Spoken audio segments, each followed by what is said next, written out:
Orissa rail हादसे में जब मुर्दा घर कम पड़ गया तो स्कूल में रखा गया सब दिन में ही दिखने लगे भूत। छात्र ने पढ़ने से कर दिया इनकार।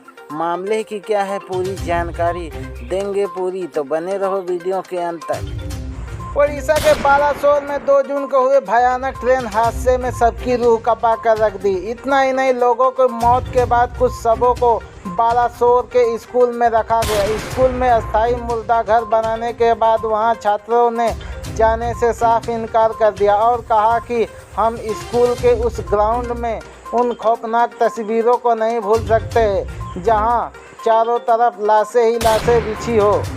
इसके बाद ओडिशा के सीएम नवीन पटनायक ने इस बिल्डिंग को ढहाने की आदेश दे दिए। अब उनकी जगह एक नई इमारत बनाई जाएगी। और इंडिया टुडे की रिपोर्ट के मुताबिक महंगा हाई स्कूल के एक छात्र ने बताया कि हमारा स्कूल शवों से भरा हुआ था। हम अपने स्कूल में बिखरे हुए उन शवों की डरावनी छवियों को नहीं भूल सकते। इनमें से कई सब ऐसे थे जो कटे हुए थे। किसी का पैर नहीं था तो वहीं किसी का हाथ नहीं था, किसी का सर नहीं था, यहाँ तक कि किसी का आंतड़िया भी नहीं दिखाई दे रहे थे। यही वजह है कि हम दोबारा स्कूल में नहीं पढ़ सकते।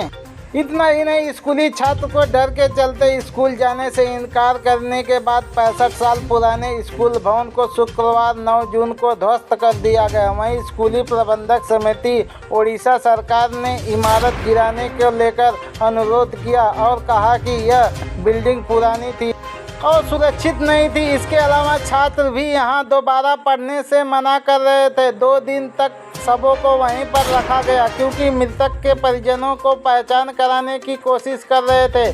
स्थानीय लोग ने स्कूल में पूजा करने का फैसला कर दिया और छात्र ने भी यह उम्मीद जताई कि पूजा के बाद और अपने आप को सुरक्षित महसूस करेंगे। तो कैसी लगी जानकारी कमेंट बॉक्स में ज़रूर बताना। हाँ, वीडियो पे नए हो तो वीडियो को लाइक करके चैनल को सब्सक्राइब कर लेना प्लीज़। आपके एक सब्सक्राइब करने से हमारा वीडियो बनाने का हौसला कई गुना बढ़ जाता है। तो मिलते हैं किसी और जानकारी के साथ।